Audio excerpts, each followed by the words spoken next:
I'm Ken Cavanaugh. In the summer of '86, there was a dream come true for a lot of young, hot racing drivers in Canada. The Players Challenge Series, 8 events, all with the same power. The vehicles would be either Chevy Camaro IROC Zs or Pontiac Firebird Trans Ams, like this one. The engines would be sealed, no tampering, and through a strict application of all the rules and regulations, everything would be kept equal. It would come down to a question of driver skills and driver guts. That was the challenge. Some of the best young racing drivers in Canada bought their entries and accepted it. Deep in the heart of some of those guys was the feeling that if they could just compete on an equal basis as individuals with the rich sponsored race teams, maybe they could take some of those established drivers, blow them right off the track. That was the competition, 8 races. We'll see that, and we'll see the winners here on The Challenge. Got to replace a dead battery? Drop in the Live Eye battery, the Delco Freedom 2. It's so good it's unique. It's the one to get you started on the coldest, wettest days. The one that's forgiving when you forget to turn off your headlights. The one that's guaranteed to keep you charged up for years. The Delco Freedom 2 with the Live Eye. Get it and forget it. It keeps an eye on itself. The Delco Freedom 2. We got it. Parts to go at your GM dealer or installed in our service department.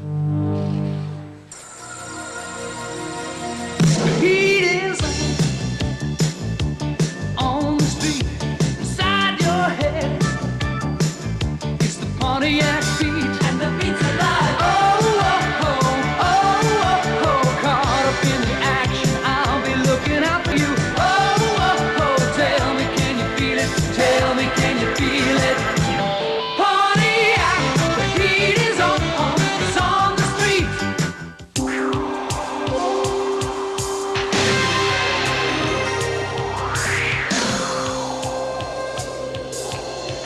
87 Chevy Celebrity Eurosport.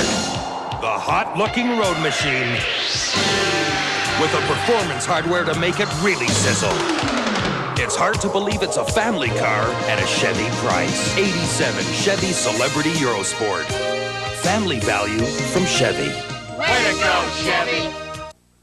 1919 in British Columbia. The tradition of motor racing in Canada is a long one. And in its last full flowering in the country, it was the original Players 200 series in the 60s, with among others international star Sterling Moss leading the pack.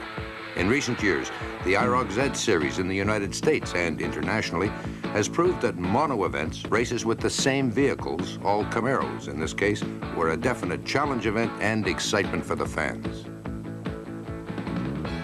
All the elements were in place, the fans were there, and there would be a new Players Challenge Series in Canada. Craig Hill, a veteran of those days of the Players 200. Canadian racing really needed a shot in the arm, and I think that this Players Challenge Series has been the catalyst. Not only has it brought in a lot of new drivers into motorsport, but it's brought a lot of guys out that disappeared from the scene 10 or 12 years ago, and I see them back racing in the series, and I think it's been a tremendous shot in the arm for motorsport in general. And General Motors of Canada was on board. Martin Shenhall, director of GM's Motorsport, with the rules and the money. There's $200,000 there. That is a lot of money. Maybe could you give us a few details, just how that's going to break down over the series? For each of the races, the prize money will be $15,000 for that individual event. $5,000 to win, $4,000 for second, $3,000, $2,000, and $1,000. Pay only the first 5 finishers in a given race, but in each race, everyone accumulates points down to 29th place, starting with 100 points to win, going down by 5, and then eventually by 4, and then a point difference of 3. In addition to that, there are 2 points for leading a lap in the feature race, and an additional 2 points for leading the most laps in that race. And at the season's end, then those points will pay off at $10 a point. At the end of the season, the points fund will be in something in the order of $215,000, $220,000. The official announcement, and Ted Robertson, Director of Engineering for GM of Canada, explained that for the public and manufacturers, racing means a lot more than just excitement and vehicles going around a track. Is that racing is the ultimate forum for testing our products. While our own durability test programs are severe, nothing matches the acid test of letting race drivers loose in the cars on the racetrack. we will show on the racetracks that these cars are the toughest, best performing cars in their class. I believe you will agree that there is no better way to show this than through Canadian racing. Now, our St. Catharines engine plant is also playing a major role. They will manufacture and verify all of the 5-liter V8s that will be used in the series. These are engines that will be built on the regular engine assembly line at St. Catharines. We will ensure that they all have equal power through the selective use of regular production parts.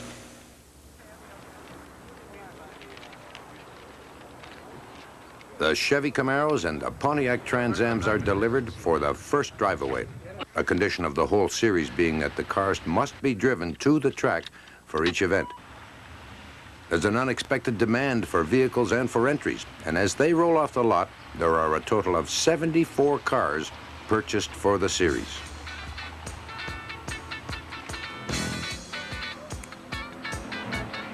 And the driver entries are impressive, a mixed lot. Richard Spinard from Montreal and Shannonville, Robin Buck, Scott Maxwell, Michael Rivet, Peter Lockhart, Tony Corcoran, veteran Mark Dankos, Tom Jones Jr., Ron Fellows, and Claude Aubin, a stock car veteran from Quebec. If they wanted a mix of drivers for this series, they have it, but everyone was a little apprehensive going into #1 race at Mosport. Controlled production models can be a whole different ballgame. You'll have some idea as to how hard it is to pass with cars that are absolutely identical. I think that's going to be the hardest thing to do in this series. Peter Lockhart, he may be a veteran Formula 2000 man, but Cars don't have a tremendous amount of power in relation to a conventional racing car. Therefore, you must be very, very careful not to scrub any speed. You must be very, very smooth. You must not spin the tires. You must use all the road and unwind the wheel as you exit from the corners. That type of very smooth driving will ultimately produce a faster lap time. the cost of these vehicles going in, about $18,000. The teams then added about $3,000 worth of necessary safety equipment, a roll bar, netting, fire extinguishers, and so forth, and then $5,000 for entry money. That was another aim of the series, to enable drivers to get into racing at a reasonable cost in today's market. The lineup in the grid for race number 1. And another word about this series, to again attempt to even out the competition. The top 6 drivers in qualifying have their positions reversed. Number 6 to number 1 at the start, 5 to 2, and so forth. And here we have a start. Because of those grid changes, race number 1 starts with Robin Buck and Ron Fellows in the front row, Scott Maxwell, Richard Spinard in the second, Mark Dankos, and Peter Lockhart 5 and 6.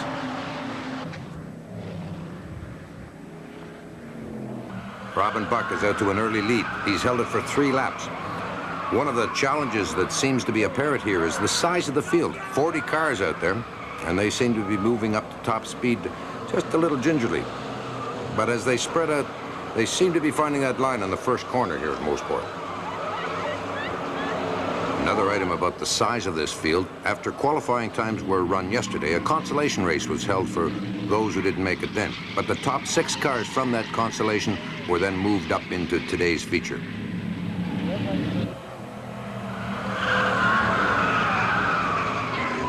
A yellow flag, and that crowd out there on the track seems to have had its first results.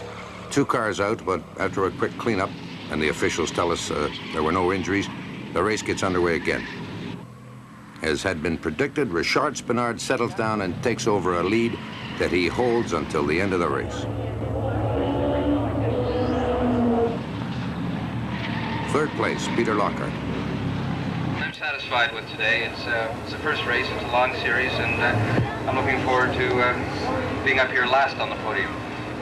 Second, Robin Buck. Back markers, and I just happened to get trapped behind one at a crucial point and wasn't able to get by and stay on his tail.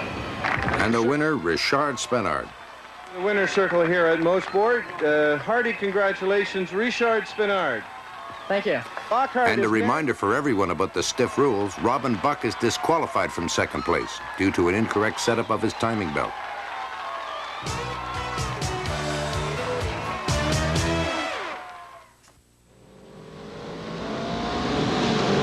You're looking at some of the quickest cars on the planet. A Porsche 928S, a Ferrari GTO, a Lamborghini Countach, and a Buick, a Regal Grand National. You may be just as surprised to discover how much of the world Buick takes on with this new LeSabre. In performance, handling, luxury, and styling. Buick has the power to innovate.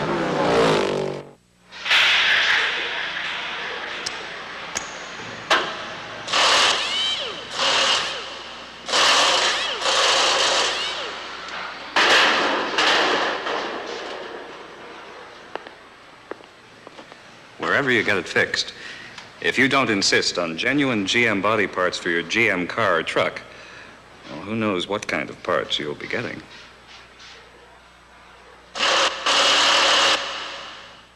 The All Canada Get It and Forget It battery sale. Get it for a limited time from only $63.95, the Delco Freedom Live Eye battery. Then forget it. It's warranted for 60 months. Compare them to batteries costing $20 more.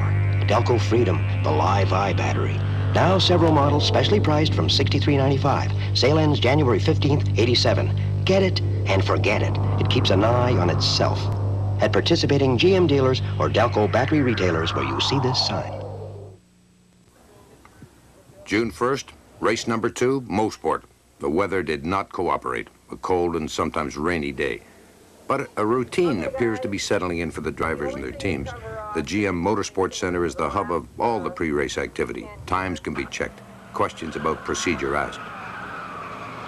And on the track, despite the rain, the drivers are apparently beginning to read it with some slightly higher lap times. And it's a race for younger drivers.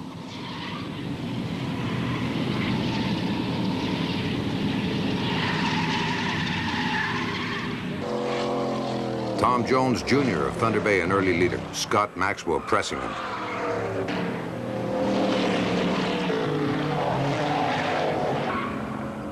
And maybe this is experience paying off. Mark Dancos from Montreal, the veteran, has moved out in front.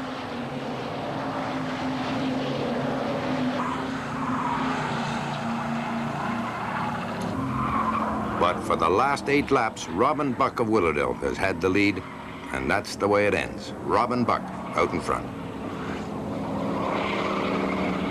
Well, it's brand new to me. I've never raced a sedan-type car before, and I think it's super exciting. It keeps you on your toes because they're not 100% race cars, so you don't always know what they're going to do. You can't predict everything that they're going to do.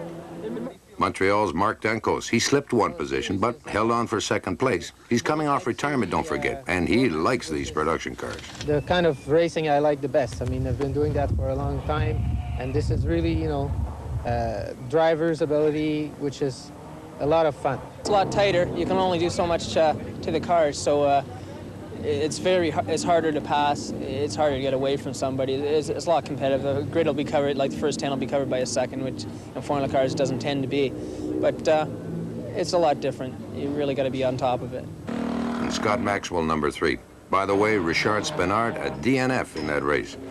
The makeup of this series has met a wide range of teams and crews working in the packages, professional and full-time race teams through to weekend hobby drivers. Well, there was a question earlier in the series, maybe a misunderstanding about the chimney. Some people had taken that off. There were disqualifications, there were points, there were penalties. Show us the chimney and what does all that My mean? pleasure, no problem at all. It's right down in here, and I'll remove this ductwork here to show you. What it does is it takes hot air from around the manifold and brings it up into the carburation system. It's a little chimney. The trouble is that some of the teams had removed it. Why would you do that? Well, I would suspect they think it's an extra performance advantage. We really don't believe that's the case. That would be to try and get cooler air rather than the engine heated air. It's preferable to have cool, crisp air coming into your carburetor. There may be more oxygen, that's true. But you see, General Motors puts this on so that this car starts better in the wintertime. Every car has one of these preheating ducts. And because the rules say the car must be, as the Department of Transport issues a license to GM to build the car, then this part has to be on.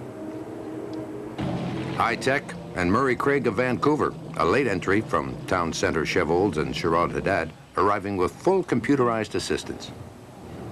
Basically, we have a onboard computer which picks up 99 channels of data as the car is moving around the track. And these are all the areas which we keep that correlate to both the data that's sent back. All of these items here relate to the sensors we have implanted in the car. We have them everywhere from the onboard computer to the suspension, to the brakes, a number of places, accelerometers, that kind of thing. What we then do with that information is go to phase 2, which allows us to analyze how the car is responding under different loads and conditions. And as we've seen since yesterday to today, we have actually picked up 4 seconds of time in that analyzation. Another part of that spectrum of teams and drivers, small-town dealerships. This is Dennis Anderson Chevrolet in Port Perry, Ontario, and service manager Rick Williams. A loose one or anything like that, no? Okay, maybe it's fuel or something like that. If it's too lean, it would do the same thing. So maybe we'll just put this air cleaner back on it and take it for a buzz up the road, see how it goes. It's a showpiece. It stays in Port Perry all the time. We keep it at the dealership, and as a matter of fact, I drive the car backwards and forwards to work every day. So the car is seen locally all the time. Every time it's driven through town, we get waves from the local townsfolk. It's just been, everybody's taken the car to heart, I guess you could say, in town.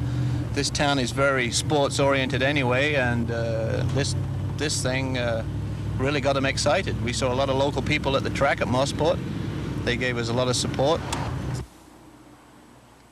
Race number 3, Montreal, the Gilles Villeneuve circuit, on the islands in the St. Lawrence. Another and different set of problems for the drivers here, a street course with all its challenges.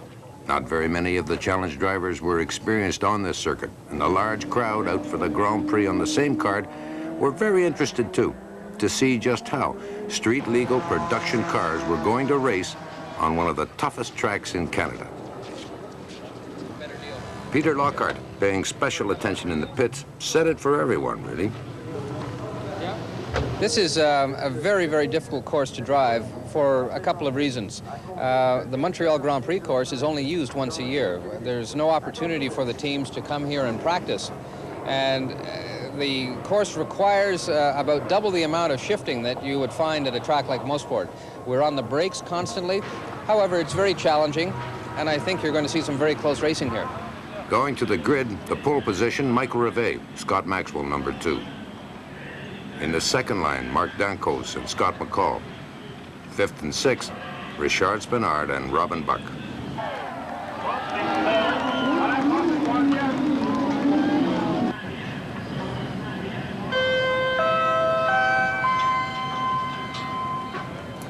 All crew members, please clear the grid. All crew members, please clear the grid. Tous les équipiers, libérez la grille de départ.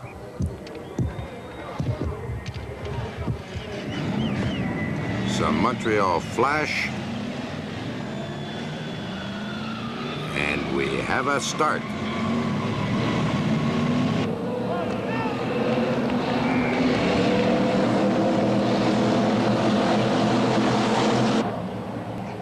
Those grid positions hold as we go into the early laps. Revet, Maxwell, Dankos, McCall, Spinard, Buck. There's been a lot of discussion about the slow corners here and the brakes, and the pack seems to be having some difficulty sorting that out, along with their gears. Revet's early lead has been lost. Scott Maxwell has taken him and has been out in front now for about 5 laps.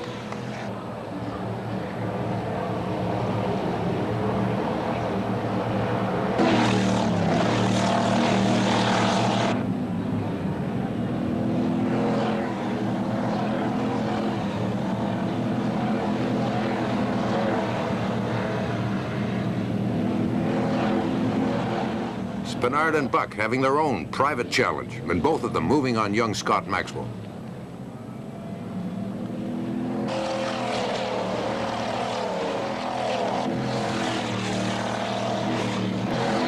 Mark Dankos before the hometown crowd here running 4th. Now there's a yellow flag. That slow corner again. It appears that Maxwell has lost it on the corner. He's off the track, and there goes his lead, and it looks like the race for him too. Spinard now out in front, Robin Buck pushing in number 2, and Mark Dankos. And that's the way it finished. Spenard 1, Buck 2, Dankos 3. A particularly warm victory for Richard Spenard as he performed in front of his hometown crowd, and Mark Dankos for that matter too.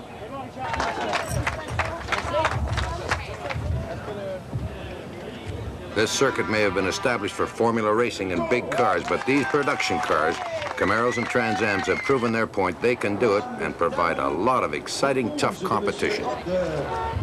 L'Ontario, un Québécois, Richard Spenard. Well, I have a DNF so far, and 2 win, 1 DNF, so it depends what the other people do. I was happy to see Lockhart not finishing, so that gives me more points. But Robin Buck finished second, so that's going to be tight. It's going to be tight all the way to the end. Coming to the midway mark in the series, the drivers and their teams are settling in. The F cars, the Chevys and the Pontiacs, and all their racing colors are becoming familiar sights on highways and city and town streets. That's another part of the overall planning of the series, to hype the interest in Canadian racing with all sorts of fans. And don't forget, the vehicles have to be driven to the track for each event. Dealerships or individuals, those vehicles are out there, and there's a big response from the public. In the dealerships, the cars were serviced, and the staff, well, they all went to the races.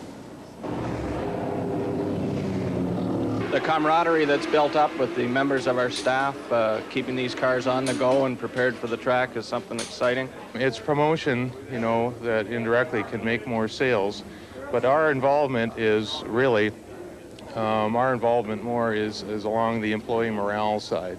We figure that participating in something just like this is going to be a real morale booster. We're showing our employees that we're interested in them, that we want them to come out to the track and see everybody race and hopefully see our car win. A key point in the season-long operation of the series, the backup provided by the sponsors. With all the vehicles entered being GM products, there was expert assistance available instantly for everyone, whether a large or small operation. Parts to go. GM Parts had immediate advice and replacement parts right there in the paddock, along with their own mechanics and engineers to help. There was a lot of high tech that some of the small teams entered just wouldn't have had available.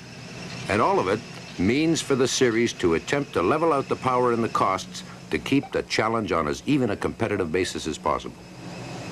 Now, down here on the cylinder power balance test, done at 850 RPM, we did have 2 cylinders fail. And it happens to be the 2 that are side by side over there on the right bank, cylinders number 4 and number 6. But that's also very common when you have a fuel condition that's that lean. I'm sure. And always the scrutineers and the rules and regulations. Before and after races, random examination of cars, making certain that specs were maintained, that standards were not being exceeded. It went from the tires through to the gasoline being officially supplied by Esso. This is almost like horse racing.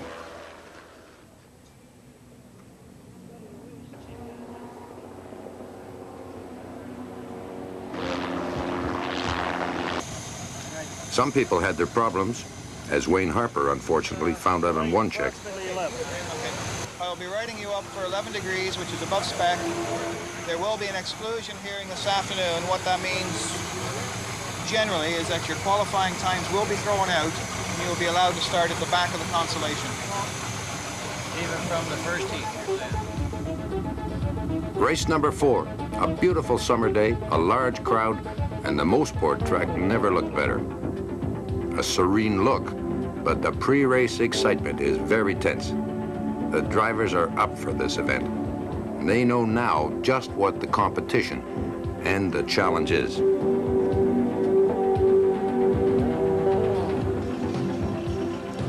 There's a lot of good drivers in the series, and my times are still a little bit slower. I've got to get a bit more smoother in the car. We'll be working on that. By the end of the season, I think I'll be right up there, you know, in the top 5 or something, hopefully. With everyone running the same kind of car, you can't outrun someone down the straightaway all the time. You got to really dice and mix it up in the corners. So we have a lot of close duels out there. It gets a little hairy once in a while, but it's exciting. Peter Lockhart qualified number 6 for today's event, so the grid change makes him number 1 starter, the pole. Beside him, Raymond David. The second line, Michael Rivet and Glenn Smith. In 5th and 6th position, those 2 challengers, Richard Spenard and Robin Buck.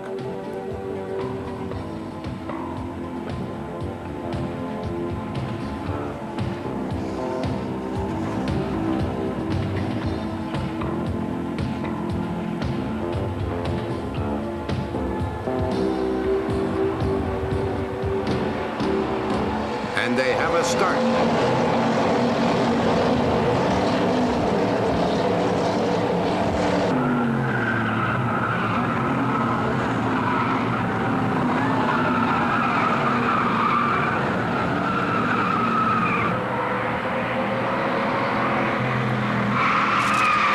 Took the early lead. He's held it for 4 laps, and that's a big pack out there.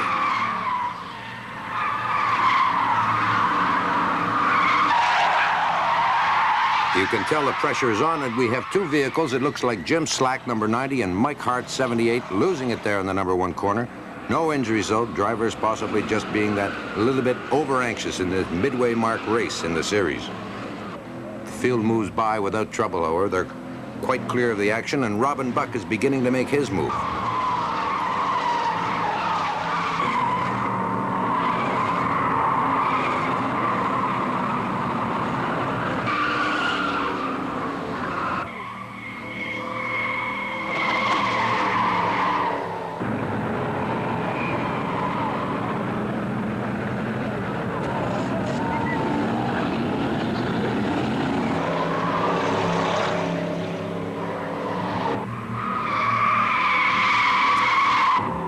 Into one of the most difficult corners here at Mossport. Spinard is putting on his pressure. He's taken the lead from Robin Buck, who's running 2nd, and Peter Lockhart now is 3rd.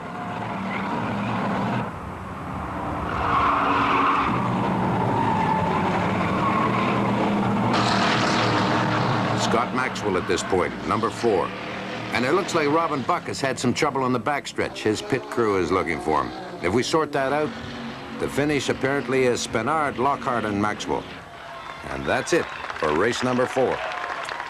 3rd goes to Scott Maxwell, 2nd to Peter Lockhart. And once again, Richard Spinard the winner. And right now, he's series points leader.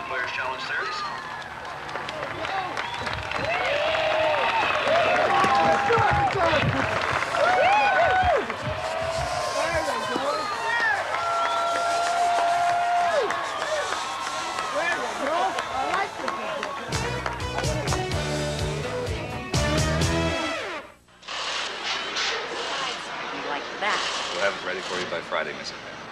And make sure you use a GM part. We always do. Wherever you get it fixed. If you don't insist on genuine GM body parts for your GM car or truck, who knows what kind of parts you'll be getting. That's all? That's all. Insist on genuine GM body parts. We always do.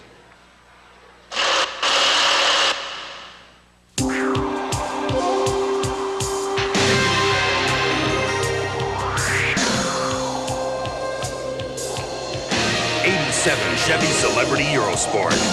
The hot-looking road machine with the performance hardware to make it really sizzle. It's hard to believe it's a family car at a Chevy price. 87 Chevy Celebrity Eurosport. Family value from Chevy. Way to go, Chevy! Got to replace a dead battery? Drop in the Live Eye battery, the Delco Freedom 2. It's so good, it's unique. It's the one to get you started on the coldest, wettest days. The one that's forgiving when you forget to turn off your headlights. The one that's guaranteed to keep you charged up for years. The Delco Freedom 2 with the Live Eye. Get it and forget it. It keeps an eye on itself. The Delco Freedom 2. We got it. Parts to go at your GM dealer or installed in our service department. Heat is on the street beside your head. It's the Pontiac beat and the beat's alive. Oh, oh, oh, oh, oh, oh. Caught up in the action, I'll be looking out for you. Oh, oh, oh, tell me, can you feel it? Tell me, can you feel it? Pontiac, the heat is on, it's on the street. The Molson Indy comes to Toronto, a first-time ever event for the city. Crowds showed up in such numbers for the weekend, they had to be turned away. And once again, the F-cars, the Camaros, and the Trans Ams held their own with the big, fast, impressive cars. The way the schedule ran, the Players' Challenge cars were actually the very first ever to race on the streets of Toronto. A summer fog shrouded Toronto's waterfront C&E grounds as the challenge cars came out for qualifying, But that wasn't the biggest problem for them. It was turn number 1 at the Princess Gates of the fairgrounds, where the newly organized street course took the cars into a tight turn before moving on to the lakeshore on an open backstretch. Everyone seemed to be having trouble getting a line on it, and it was a challenge that was going to stay with them. And another street course, of course, with another heavy session for the brakes. The drama mounted even as the vehicles returned to the paddock from qualifying. Number 42 was missing. That's the leader, Richard Spenard's car. He'd grabbed a piece of the wall, and he was in big trouble. How long do you think it's going to take to repair that? We'll try. We'll try. That's all I can say. I don't know. The Spenard David racing team went to work, but even to begin, it was doubtful they could repair that serious front-end damage in the 6 hours left before race time. Then the word came, Spenard's original 42 was out. Even with parts on hand, repairs were impossible. He was going to try to race in a backup car, a registered one, but one which hadn't been scrutineered. Would the judges allow it? Probably 10 guys within half a second of not making it. Pierre got 6, he got the pole. Oh, we did, eh? Yeah. Good. Good. Attaboy. Way to go. So get out there and hang on. These guys, they're like balls. hang on. This was definitely it. You could read the tension in everyone's face. A dawning that this series was definitely in the big time. The judges allow Spenard to use his backup car. He was fined, but he would race at the Toronto Indy in a black number 42 rather than his original white.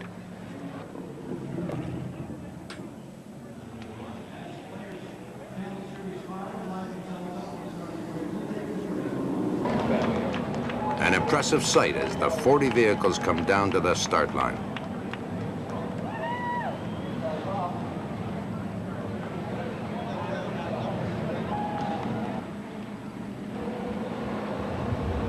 It's a green flag and they're away. Going into the already notorious number 1 corner, Peter Lockhart goes to the outside. He's spinning, but he may be through, but the pole car, Pierre Campagna, he's inside and he loses it.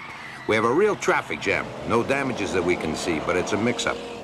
As we can see from the inside of Scott Maxwell's car, Lockhart does spin out, and then he moves on. In that traffic pileup, we now have Michael Rivet is in there. Scott McCall from Montreal. Scott Maxwell having difficulty backing his car out to get back into the race. Let's note right at this time that 2 other drivers who took that high line into that first turn are out there. They're down the track now, Richard Spenard and Robin Buck.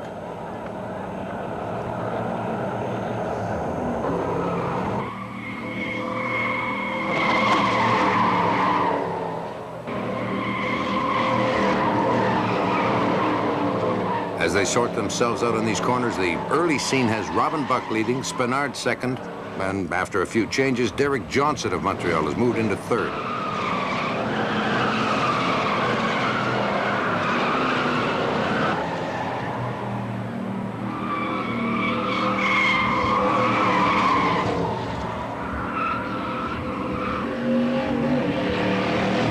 The backstretch on Lakeshore, that seems to be where the 2 of them are making this almost 2 events. Buck and Spenard fighting head-to-head.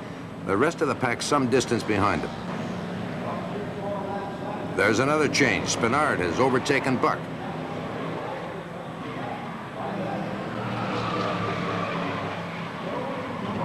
A tight corner. And these are relatively heavy cars to be racing over a long period of time at these speeds. The worry today, maybe even more than other street tracks, such as the Montreal Grand Prix circuit, is brakes for the drivers. They're going to have to depend on their gear changes a lot, or it could mean trouble in the later stages of the race. And another leadership change there. Buck has passed Spenard. But into the Lakeshore Avenue backstretch, well, it's a long one, and Spenard takes Buck again.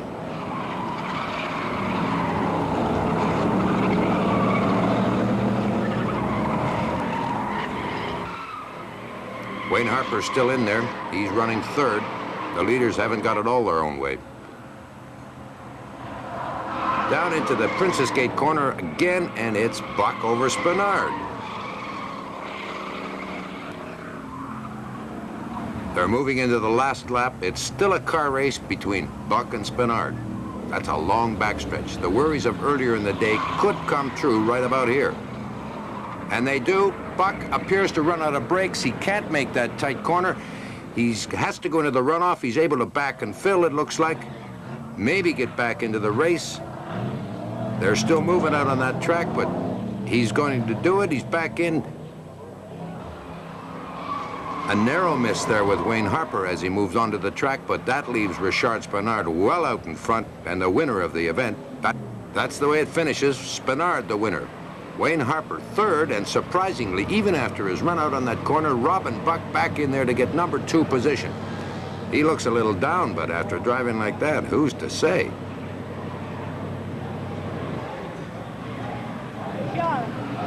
And Richard Spenard looks a little up. It's an interesting course.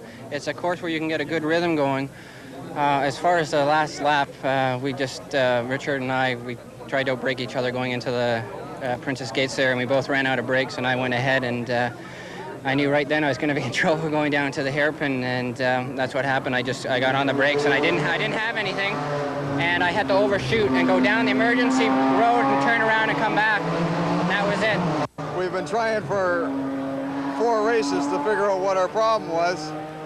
I called Richard Spenard last week to ask him, you know, why we're chewing up so many tires. So I went out to one of his schools last week just to get straightened out. We went through a few things and we found the problem. Well, it's very enjoyable racing here. I'd like to thank the City of Toronto to put such a nice circuit in the street. Thank players, GM, to be the car that finished the race. And my sponsor, and my team. It was a great win because it was hard this morning. I crashed my first car, jumping the spare, and finally we got it. So it made it worthwhile. Thank you.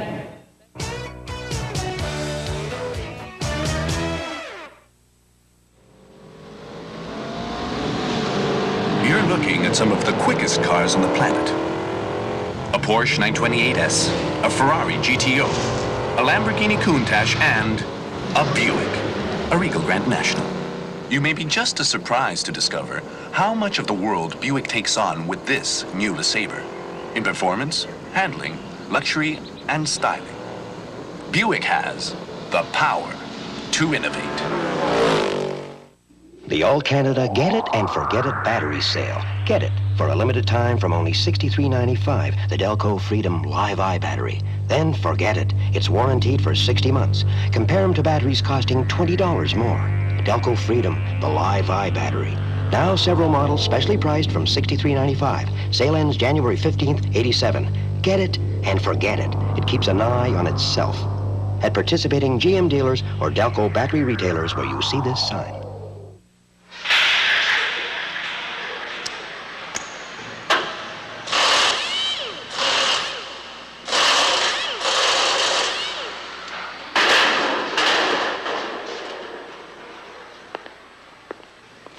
Wherever you get it fixed, if you don't insist on genuine GM body parts for your GM car or truck, well, who knows what kind of parts you'll be getting.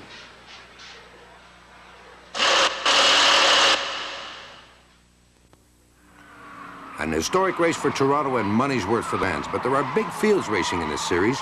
There's some discussion about whether that very size and the novices in there are causing problems. Craig Hill again. Where is a novice going to start if he doesn't start someplace? He may as well start in a series of this nature where it, you know, what I liked about it is we had no physical injuries at all in this series this year. Sure, we had a couple of beat-up cars, so what? I mean, that happens in any type of motorsport, but the cars are very safe, so they're very good cars to learn in. It's surprisingly enough, it's not the lesser experienced drivers. It's frequently some of the more experienced drivers are just pushing for that extra little edge. But contrary to popular belief, there really aren't any drivers that you would call novice.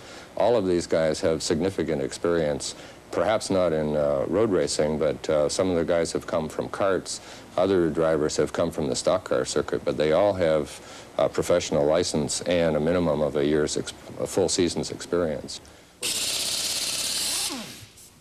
Following the specific Robin Buck problems in Toronto and everyone on the teams recognizing a concern, the brakes on these Camaros and Trans Ams came in for attention. Certainly no problems with the production model brakes on the cars, the ones that you and I use.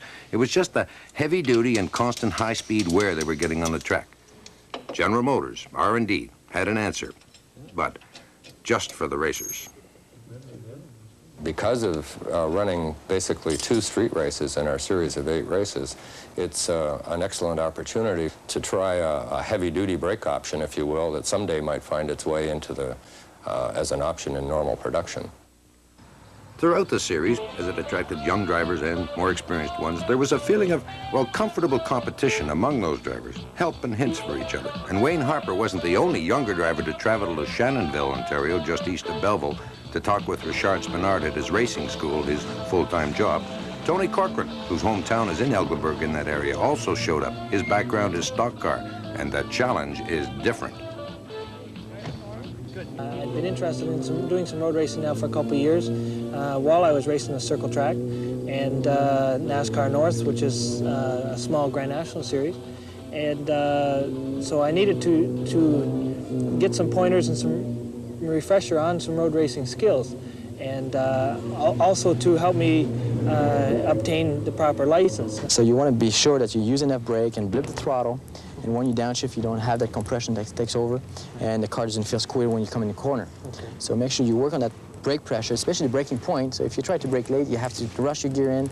Right. The differential just moves on you, and you lose your traction. Okay. So it's very important that you're careful on the braking, and you finish your brake at your turning point, so you keep the weight forward on your car. The biggest adjustment I had was the technique, the braking, downshifting, proper turn in the corner, the proper line through the corner.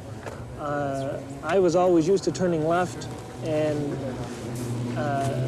so the right-hand turns bothered me at the start. You know, you get some high-speed turns at Mosport, right-handers, and the elevation change at Mosport, the up and downhill was quite a foreign thing to me, and it was really hard to adjust to.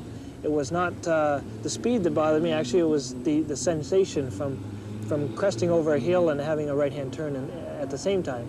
And the car is a little loose, and it's sliding a little bit, and to go fast, the car has to be sliding just on the edge all the time. That's the way you go fast, is having the car on the edge and the corners at all times. Race number 6, Mosport, Ontario, August 9.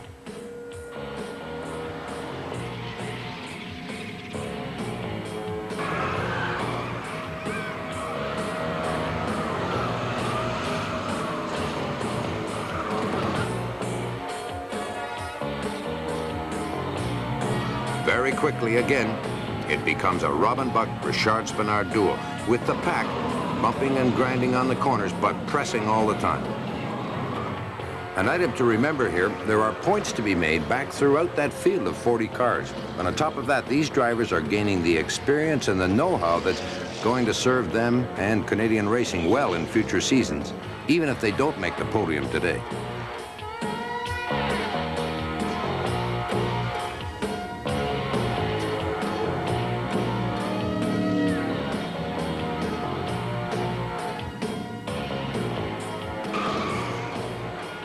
A determined Robin Buck keeps the pressure up, he takes the lead, and he wins this one. Richard Spenard is number 2, and maybe this is an immediate payoff from those lessons. Tony Corcoran of Cornwall places 3rd. It's another day of good racing at the track. But the series organizers wanted the cars in their colors out on the streets. It was to be good promotion for everyone, for racing. There was as much emphasis paid to highway safety, and any traffic infractions were to be heavily penalized. Drivers are excluded from the series if they accumulate demerit points on the highway. We don't want these cars racing on the highway. Obviously, the intent is they race on the road circuits, Mosport and so forth, and they drive sanely and intelligently and display to the world that race drivers can be sane highway citizens.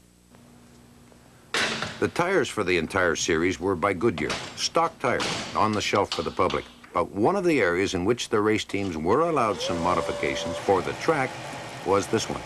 The tires could be shaved. Basically, other than the fact that the tires are shaved, they are street tires, Eagle GTs from Goodyear, but they are shaved for racing purposes so that the heat that builds up and the tremendous cornering forces that are developed on the racetrack don't overheat the tire. Would it be dangerous for the average driver to get into that sort of nonsense? Well, certainly it's not recommended, Ken. It takes most of the wear and life out of the tire to do that for normal street use. In addition to that, if there's any rain on the road, any bad conditions, obviously you're better to have tread. And in fact, the guys, when they're racing, do keep a set of standard tires, which they use as rain tires. Saint-Air, Quebec, race number 7. A large crowd to see an event on another different style of track. Saint-Air is a tri-oval, a circuit with all its turns to the left. It's a race when shaving of tires might be important, and front-end alignment, another allowable modification, could have great importance. There's a race, too, where stock car champion Claude Aubin could have an edge. Spread out on the grid, there was a feeling that this wasn't only an important race, the time for making points was running out, but also that it was going to be a different one. Qualifying times that showed changes for the leaders up to now. There were different circumstances. There's a race, and right away, a change is noticeable. A new name, Ian Phillips of Markham, Ontario, former motorcycle racer. He takes the inside line and the lead on turn number 1. As they sort themselves out on the early laps, another new name among the leaders moves up, Guy McKenzie of Three Rivers. McKenzie is in trouble on the straightaway as he tries to retake 4th position. He and Scott McCall bump. They go into the wall, and in that pileup, there's going to be Richard Spinard, Robin Buck, and Spinard's teammate, Ramon David.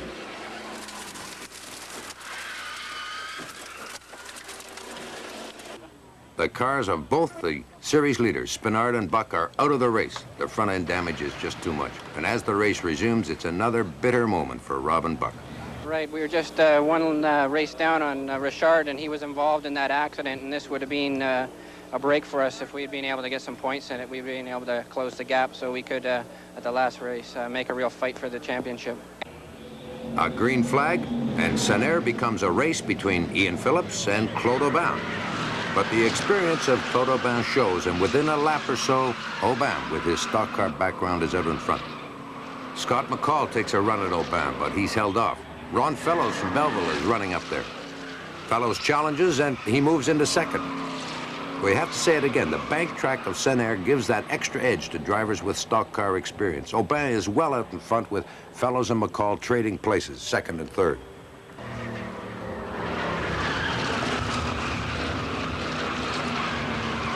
And it's still Claude Aubin, the local stock car hero, out in front, with the leaders only now really pulling away from the pack.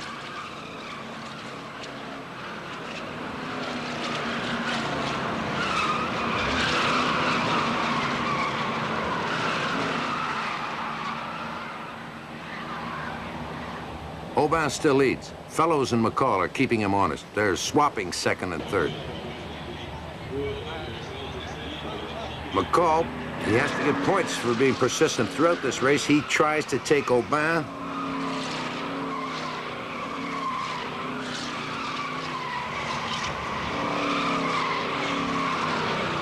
That exchange is still going on, and it looks like Fellows moves through, and Fellows has number 2 over McCall.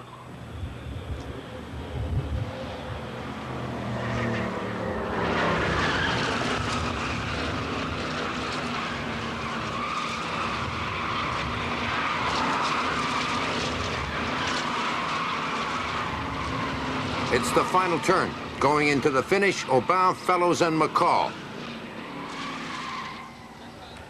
On the turn, Fellows goes to the inside. He's moving through, he does it, and within sight of the checkered flag, we have a new leader. And the winner, Ron Fellows of Belleville, his first victory of the series.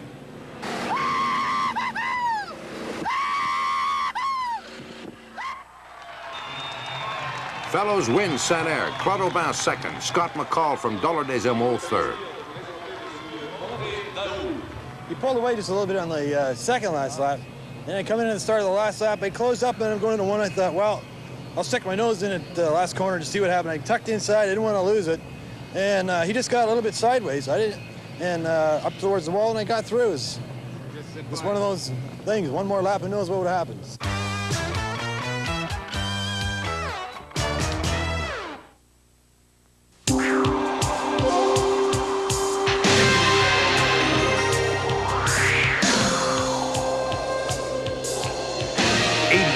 Chevy Celebrity Eurosport. The hot-looking road machine with the performance hardware to make it really sizzle. It's hard to believe it's a family car at a Chevy price. 87 Chevy Celebrity Eurosport. Family value from Chevy. Way to go, Chevy! The All-Canada Get It and Forget It battery sale. Get it for a limited time from only $63.95, the Delco Freedom Live Eye battery. Then forget it. It's warranted for 60 months. Compare them to batteries costing $20 more. Delco Freedom, the Live Eye battery. Now several models specially priced from $63.95. Sale ends January 15th, 87.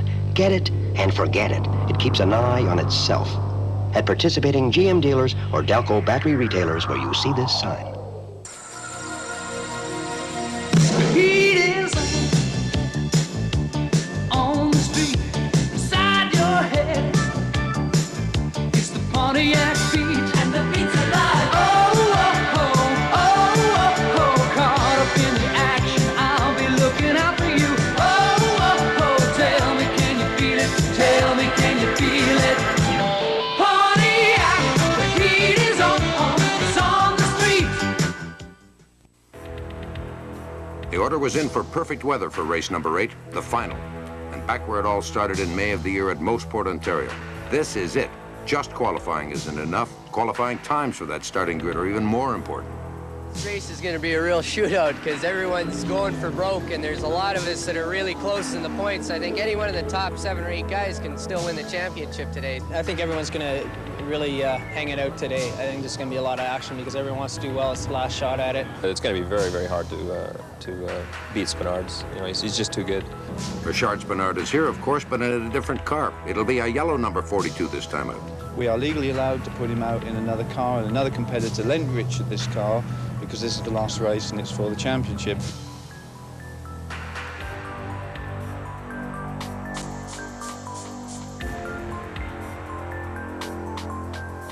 A crisp autumn day, Moseport Raceway in Southern Ontario, and this is it, the final 15 laps, the finale of the Players' Challenge Series. It's been 7 feature races, several months in the making, but we're right here at the line now and they're about to start.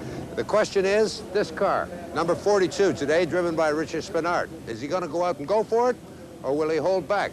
Because all he has to do today is finish. His actual position is Spinard has to be 13 or better if he's to claim the title. He has that much of a lead in the points total, but it certainly isn't over yet. The start, and Spinard from that lead position on the grid is out to an early lead.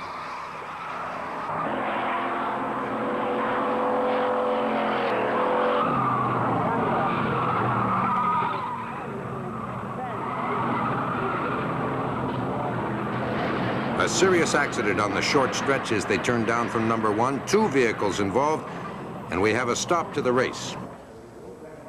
2 vehicles are out. Jerry Simmons in number 80 and Jeff Whips in number 53. The ambulance to the scene, but as a precautionary measure only. The track is cleaned. We have a reposition on the grid as they were stopped, and there'll be a restart. There is the start, and Spinard from that lead position. He's out to an early lead again. It's Spinard, number 1. They're all tight. Corcoran second, Horst Kroll, Robin Buck, and Peter Lockhart all in there.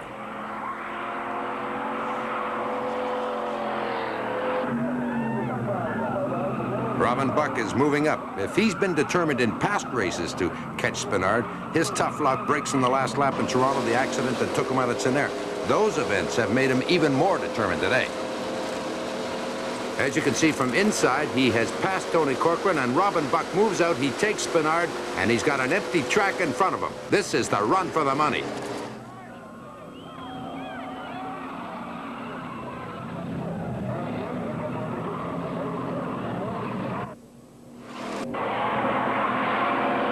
But they're all still up there. Robin Buck. Spinard has dropped back. Tony Corcoran is pushing him. There's been a decided drop in speed and tactics by Spinard. Could be that he has trouble with his car, and can he last? Remember, he has to finish 13th or better to take this championship. He's now number 2. Tony Corcoran moves, and he's coming past Spinard into the number 2 position on the difficult corner. That leaves Spinard running, a slow and heavy but a determined number 3. They hold their positions, and that's the way the race and the series ends. It's Robin Buck, number 1, Tony Corcoran, number 2, Richard Spenard, number 3, and he has the championship.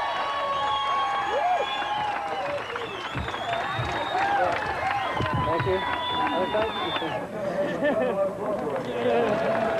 And I thought it was a blowout, so I was very happy to find out I could finish the race, and finishing third was perfect for me. The end of a championship series and a championship season. The winner, Richard Spenard, $33,070 in number 1 position.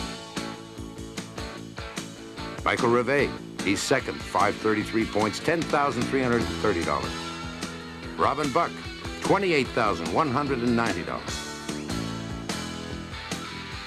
Scott Maxwell, $13,160.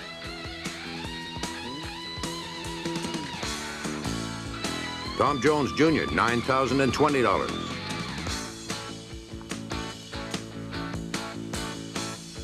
Tony Corcoran, $13,910, and for all of them, that's not bad for production cars. You want one of these cars, you can buy it. And you know, racing does improve the breed. And these cars next year are going to be better cars on account of this series. General Motors are going to make better cars. North American car market has got much better in the last 10 years than it was back in the 50s or the 60s when everybody wanted these big cars that never stopped or turned or did anything else. These cars are quite exceptionally good. They're getting around Mossport in 1 minute 44 seconds. That is fast in a production car right out of the showroom. At the end of the season, of course, we intend to get those engines back and tear them down and do an examination on them so that we do end up learning something from an engineering point of view out of this exercise, as well as thrilling the crowds during the year.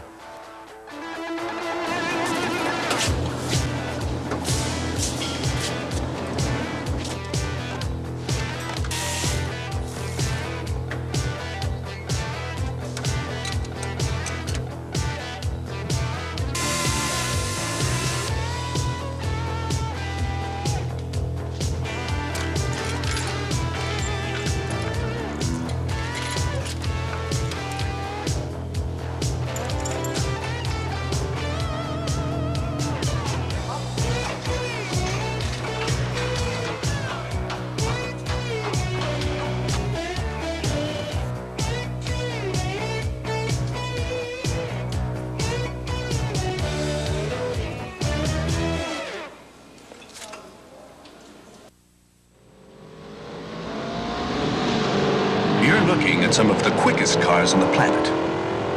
A Porsche 928S, a Ferrari GTO, a Lamborghini Countach, and a Buick, a Regal Grand National. You may be just as surprised to discover how much of the world Buick takes on with this new LeSabre. In performance, handling, luxury, and styling. Buick has the power to innovate.